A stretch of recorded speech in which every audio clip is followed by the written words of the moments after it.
ప్రధానమైన క్యాన్సర్ ఏమిటో, వాటి అనుమానిత లక్షణాలు ఎలా ఉంటాయో ఇప్పుడు తెలుసుకుందాం. హెడ్ అండ్ నెక్ క్యాన్సర్లు తలభాగంలో శ్వాస జీర్ణ సంబంధ అవయవాల్లో కనిపించే క్యాన్సర్లు ఇవి.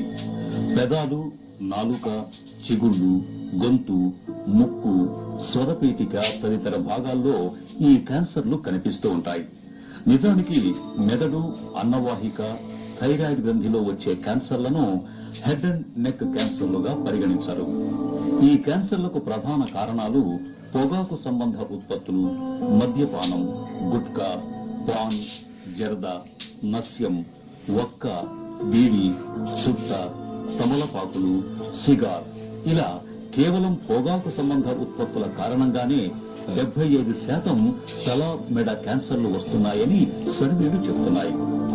నోట్లో తెలుపు, ఎరుపు కలగలిసిన మచ్చలు, గొంతు బొంగురు పోవడం, మింగటంలో ఇబ్బంది, శ్వాసలో ఇబ్బంది, దవడల వాపు, మాట్లాడటానికి ఇబ్బంది, తలనొప్పి, వినికిడి శక్తి తగ్గటం ఇలాంటి లక్షణాలన్నీ తల మెడ క్యాన్సర్లలో కనిపిస్తూ ఉంటాయి.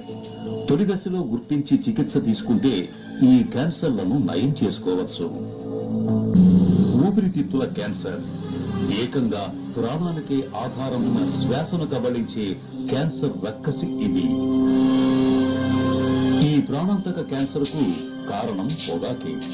పొగాకులో దాదాపు 4000 రకాల హానికారక రసాయనాలుంటాయని, అందులో 60కి పైగా క్యాన్సర్ కారకాలుంటాయని ఒక అంచనా.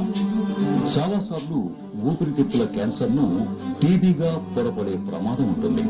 ఎందుకంటే దగ్గు, ఆయాసం, ఛాతీ నొప్పి, బరువు తగ్గటం, దగ్గులో రక్తం పడటం, నీరసం, జ్వరం ఇలా ఈ లక్షణాలన్నీ కూడా టీబీ అలాగే లంగ్ క్యాన్సర్ ఒకేలా ఉంటాయి. అందుకే ఈ క్యాన్సర్ నిర్ధారణకు గాను ఎక్స్రేతో పాటు సిటీ స్కాన్ లాంటివి కూడా అవసరమవుతాయి. ఈ క్యాన్సర్ ను తొలి దశలో గుర్తిస్తే నయమయ్యే అవకాశాలు ఎక్కువగా ఉంటాయి. రొమ్ము క్యాన్సర్ మహిళల్లో అత్యంత ప్రమాదకరంగా మారిన క్యాన్సర్ ఇది. నిజానికి రొమ్ము క్యాన్సర్ కు నిజమిద్దంగా ఇవి అనే కారణాలను ఇప్పటికీ చెప్పలేకపోతున్నారు.